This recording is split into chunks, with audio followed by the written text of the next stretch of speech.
আসসালামু আলাইকুম। কোয়ান্টাম স্বপ্নে platform HEC biology second paper super special অধ্যায় হাইড্রা। এই স্পেশাল হাইড্রার টপিকে আজকে আমাদের সুপার স্পেশাল 3 নাম্বার লেকচার। আজকে এই 3 নাম্বার লেকচারটা সবচেয়ে স্পেশাল লেকচার, কারণ আমরা আজকে হাইড্রার একটা আকর্ষণীয় পয়েন্ট, গুরুত্বপূর্ণ পয়েন্ট নিয়ে আলোচনা করব, যেটা থেকে পরীক্ষায় প্রতি বছর প্রশ্ন আসছে। হাইড্রা থেকে এই টপিকের সবচেয়ে বেশি প্রশ্নটা পরীক্ষা আমি পাইছি। তো আমাদের আজকের টপিকের নাম একটি আদর্শ নিডোসাইট কোষের গঠন নিয়ে।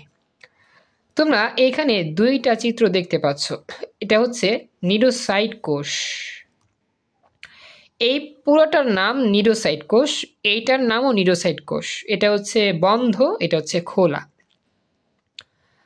এই নিডোসাইট কোষের মধ্যে একটা থলির মতো অংশ থাকে, থলি বা গর্ত। এই গর্তের মধ্যে যে প্যাঁচানো যে আছে এটাকে বলা হয় সূত্র। এই যে সূত্র বা সুতা আর কি। তো এই সুতাটা প্যাঁচানো থাকে যখন এটা বন্ধ থাকে। এই যে এটা একটা ঢাকনা, অপারকুলাম ঢাকনা। আর এই ঢাকনা যখন খুলে দেওয়া হয় তখন এই সুতাটা বাইরে বের হয়ে যায়। আর এই সুতার সাহায্যেই হাইড্রা শিকারীকে ধরে নিয়ে আসে। হাইড্রা যখন ক্ষুধা লাগে সে শিকারীকে দেখলেই এমনি ছোবল দেয় আর কি, সুতাটা ফিক্কা মারে। এই সুতার সাহায্যে শিকারীটা পেঁচা যায়, তারপরে সে নিয়ে আসে এবং সে খেয়ে ফেলে। এটা হচ্ছে মূলত একটা নিউরোসাইট কোষের একটা স্পেশাল বৈশিষ্ট্য। কথা কি বুঝতে পারছো এতটুকু সবাই? জি স্যার। আচ্ছা, তো এখন এই নিউরোসাইট কোষের মধ্যে অনেক কিছু আছে, আমাদের এগুলো ভালো করে দেখতে হবে, শিখতে হবে, মুখস্থ করতে হবে, পড়তে হবে। তো চলো আমরা শুরু করি। এখানে বলতেছে যে হাইড্রার একটি আদর্শ নিউরোসাইট দেখতে গোলাকার, ডিম্বাকার, নাশপাতি আকার বা পেয়ালাকার বা লাটিম আকৃতির হয়ে থাকে। তো নিচে আমাদের এই নিউরোসাইট কোষের মধ্যে কি কি পাওয়া যায় সেই বিবরণগুলো আমরা এখন দেখব। প্রথমত লিখতেছে আবরণ। প্রতিটি কোষ দ্বিস্তরী আবরণে আবৃত। এই যে কোষটা, এটা দ্বিস্তরী আবরণে আবৃত থাকে। আর দুইটি স্তরের মাঝখানে দানাদার সাইটোপ্লাজম এবং কোষের গোড়ার দিকে একটি নিউক্লিয়াসও থাকে। তো আমরা এগুলো আস্তে আস্তে দেখব। তো আমরা একটু পড়ে যাই। দেখো এই চিত্রের মধ্যে এই যে কোষের একবারে নিচের দিকে এই যে নীল রঙের একটা অংশ, এটাকে বলা হয় নিউক্লিয়াস। দেখা যাচ্ছে সবার এখানে নিচের দিকে, একবার নিচের দিকে। এটা হচ্ছে আমাদের নিউরোসাইট কোষের নিউক্লিয়াস। আমরা জানি কোষে একটা নিউক্লিয়াস থাকে, আমাদের উদ্ভিদ কোষও আছে নিউক্লিয়াস, প্রাণী কোষও নিউক্লিয়াসটা আছে। তো এটা হচ্ছে সেই প্রাণী কোষ, যেহেতু এটা হাইড্রা জীব প্রাণী এই জন্য। তো এইখানেও একটা কোষ আছে, সেটা হচ্ছে এই নিউক্লিয়াস, এই নীল রঙেরটা। তো এটা মুখস্থ করবা যে আমাদের এই কোষটা দুইটা আবরণ দিয়ে গঠিত।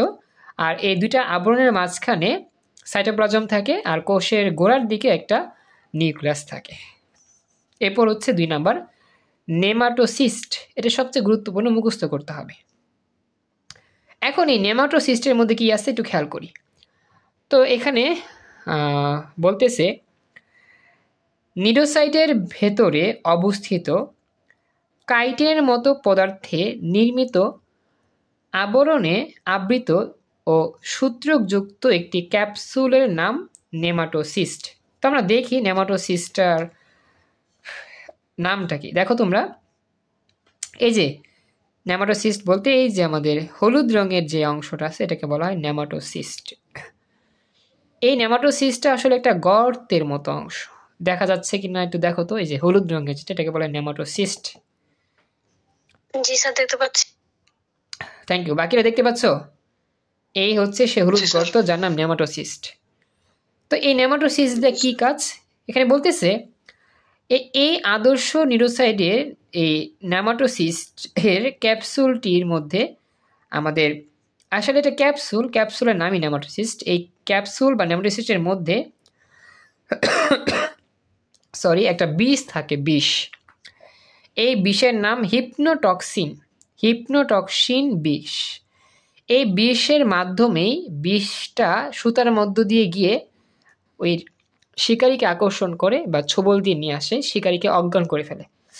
তো আমাদের নেমাটোসিস্ট এই যে গর্ত, এই গর্তের মধ্যে আমাদের হিপনোটক্সিন নামক বিষাক্ত বিষ থাকে বা বিষাক্ত তরল থাকে। আর সেই তরলটা আমাদের প্রোটিন ও ফেনল এর সমন্বয়ে গঠিত। খুবই মারাত্মক ইম্পর্টেন্ট, এমসিকিউতে আসে। হিপনোটক্সিন বিষাক্ত তরল পদার্থ কি দিয়ে তৈরি? কণও আসে। প্রোটিন ও ফেনল দিয়ে তৈরি। এটা আমাদের সময় ভালো করে এটা পড়ছিলাম, মনে থাকবে। হিপনোটক্সিন রস কি দিয়ে তৈরি? প্রোটিন আর ফেনল দিয়ে তৈরি, মনে রাখবা। আচ্ছা, এরপরে লম্বা সরু ফাঁপা সূত্রকটি, মানে সুতাটির কথা বলতেছে। সূত্রকটি যা প্রকৃতপক্ষে ক্যাপসুলেরই অগ্রপ্রান্তের অভিন্ন প্রসারিত একটি অংশ, সেটি অবস্থান করে। মানে কি, এখান থেকে পেঁচানো অবস্থার পরে খুলে গেলে এটা সরু হয়ে সামনের দিকে যায়। সূত্রকের চওড়া গোড়াটিকে বাট বলে। এই দেখো, এই যে সূত্র, এটা হচ্ছে সূত্রক। সূত্রকের চওড়া যে গোড়াটা আছে, এই গোড়াটা আর কি, এই যে গোড়া, এটাকে বলা হয় বাট বা শেফট। দেখা যাচ্ছে কিনা এটা আমাকে জানাও। হ্যাঁ, একটু দেখো। এই যে আমাদের সুতার, এটা তো হচ্ছে পুরোটা অংশ, এর মধ্যে গোড়াটা তো হচ্ছে এটা, তাই না? সবুজ রঙের গোড়া, এই গোড়াটার একবারে নিচের অংশটাকে বলা হয় বাট। এই যে বাট, কথা বুঝছো? কথা বলো। আচ্ছা, এরপরে আমাদের এই বাটের একটু উপরের দিকে কাটা থাকে, কাটা। এই যে এই একটা কাটা, এই একটা কাটা, এই কাটার নাম হচ্ছে বার্ব। কাটার নাম হচ্ছে কি? বার্ব। আর এর উপরে আরো ক্ষুদ্র ক্ষুদ্র কিছু কাটা থাকে, তার নাম বারবিওল। আমি আরেকটু জুম করলে একটু সহজে বুঝবা সবাই। আমি একটু জুম করে দেখাচ্ছি, এবার খেয়াল করো। তো আমাদের এই যে আমাদের নেমাটোসিস্টের যে সূত্রকটা, এই সূত্রকটার একবারের গোড়াটা এটা, এই গোড়াটার একবার নিচের দিকে অংশটা হচ্ছে বাট বা শেফট। আর এই গোড়া থেকে একটু উপরে উঠলে বড় বড় দুইটা কাটা থাকে, এই কাটা দুইটার নাম বার্ব। আর এর যে ছোট্ট ছোট্ট কাটা থাকে তার নাম বারবিওল। দেখো তো কথাটা বুঝতে পারলা কিনা সবাই?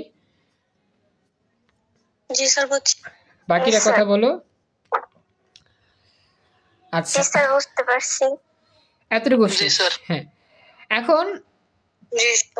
এখন আমরা একটু উদ্দীপক বলে ব্যাখ্যার ভিতরে অংশে যাই। একটু এখানে কি বলছে একটু দেখো। তো এরপরে আমাদের বলতেছে, এই যে আমাদের চওড়া সুতাটা আছে, সেই সুতাটা কিন্তু পেঁচানো অবস্থায় এই হিপনোটক্সিনের মধ্যে ঢুকা থাকে, আবদ্ধ থাকে। তো বলতেছে দেখো, যে সূত্রকের চওড়া গোড়াটিকে শ্যাফট বা বার্ব বলে। এতে তিনটি বড় তীক্ষ্ণ কাটার মতো বার্ব থাকে। আসলে আরেকটা বার্ব আর কি পিছনের দিকে দেখা যাচ্ছে না, তিনটা থাকে বার্ব, কাটা থাকে তিনটা বড় বড়, এখানে দুইটা দেখা যাচ্ছে, আগে দেখা যাচ্ছে না, ওটা পিছনে। তো এরপরে এরপর হচ্ছে বার্ব থাকে এবং সর্পিল সারিতে বিন্যস্ত ক্ষুদ্র কাটার মতো অংশকে বারবিওল বলা হয়। স্বাভাবিক অবস্থায় সূত্রটি বাট ও কাটাসহ থলের ভেতর উল্টো অবস্থায় পেঁচানো থাকে। এই যে স্বাভাবিক অবস্থায় সূত্রটা এত সোজা, আর এটা পেঁচায়া উল্টা হবে থাকে, এইভাবে ভেতরে থাকে স্বাভাবিক অবস্থায়। যখন এই ঢাকনাটা বন্ধ থাকে তখন এই সুতাটা উল্টা দিকে ঘুরে পেঁচা নিচের দিকে থাকে। এটা হচ্ছে স্বাভাবিক অবস্থা। দেখো তো বুঝতে পারলা কিনা এতটুকু?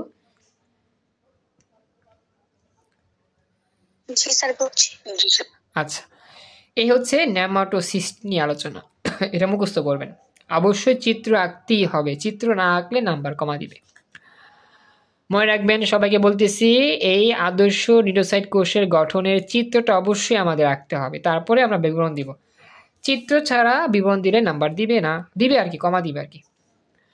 এরপর 3 নম্বরে আসি, ঢাকনা, অপারকুলাম ঢাকনা। স্বাভাবিক অবস্থায় নেমাটোসিস্টের সূত্রক ও ক্যাপসুলের যে ঢাকনা দিয়ে আবৃত থাকে তার নাম অপারকুলাম, মানে অপারকুলাম ঢাকনা আর কি। আর উন্মুক্ত অবস্থায় এটি পাশে সরে যায়। যখন এই ঢাকনাটা সরে যায়, খুলে যায়, তখন এই ছোট্ট হয়ে থাকে ঢাকনাটা, এই যে অপারকুলাম ঢাকনা। এটা হচ্ছে বন্ধ অবস্থায় ঢাকনাটা বড় থাকে, আর খুলে গেলে ঢাকনাটা ছোট হয়ে যায়। 3 নম্বর পয়েন্টটা বুঝতে পারছো? সব একটু কথা বলো। আচ্ছা, এরপর আসি 4 নম্বর, নিডোসিল।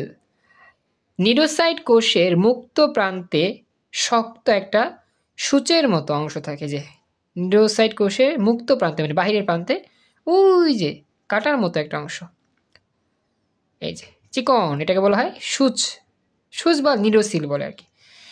তো এটা বলতেছে যে নিডোসাইট কোষের মুক্ত প্রান্তে শক্ত, দৃঢ়, সংবেদনশীল কাঁটাটির নাম নিডোসিল। প্রকৃতপক্ষে এটি একটি রূপান্তরিত সিলিয়াম। নিডোসিল ট্রিগারের মতো কাজ করে, ফলে অপারকুলাম সরে যায় এবং প্যাঁচানো সূত্রকটি বাইরে বের হয়ে আসে। আসলে নিডোসিলটা ট্রিগারের মতো কাজ করে, যেমন বন্দুকে যে গুলি করলে কি হয়, যে ইয়াটা আছে না, চাপ দিই না, এই যে পিস্তলে যে ইয়াটা থাকে নিচের দিকে চাপ দিলে যে গুলি বের হয়, বুঝতেছো কোনটার কথা বলছি? জি স্যার। তো ওই যে এটাকে বলা হয় ট্রিগার, বন্দুকের ট্রিগার। এটা ট্রিগারে চাপ দিলে গুলি যেমন বের হয়, আর এই নিডোসিলের মাধ্যমে এই অপারকুলার ঢাকনাটা খুলে যায়। নিডোসিল যদি একটু ইয়া হয়ে আসে, নিচের দিকে আসে, তাহলে এটা খুলে যায়, বন্দুকের ট্রিগারের মতো কাজ করে আর কি। তো নিডোসিল ট্রিগারের মতো কাজ করে, ফলে অপারকুলাম ঢাকনাটা সরে যায় এবং কি সুতোটা বের হয়ে যায়। এবার লাস্টে পেশি তন্তু ও লেসো। কোষের সাইটোপ্লাজম ও নেমাটোসিস্টের প্রাচীরে সংকোচনশীল কিছু পেশিতন্তু থাকে। এছাড়া কিছু কোষের নিচের প্রান্তে লেসো নামে একটি পেঁচানোর সূত্র দেখা যায়। এই যে আমাদের কোষের নিচের দিকে, আমাদের সাইটোপ্লাজমের নিচের দিকে কিছু আমাদের পেঁচানোর সূত্রের মতো অংশ বের হয়, দেখছো এই যে এগুলো পেঁচিয়ে পেঁচিয়ে যে বের হচ্ছে, এগুলোর নাম হচ্ছে লেসো। এবং পেশি সূত্র এখান থেকে তৈরি হয়। এই যে ছোট্ট ছোটগুলো পেশি, আর বড় ওই যে বড়টা হচ্ছে লেসো। যে ছোট ছোট যে অংশটাকে বলা হয় পেশিতন্তু, আর বড় যে প্যাচ এটাকে বলা হয় লেসো। এতটুকু বুঝতে পারছো সবাই? জি স্যার, বুঝছি। তো এই হচ্ছে আমাদের একটা আদর্শ নিডোসাইট কোষের সম্পূর্ণ বিবরণ।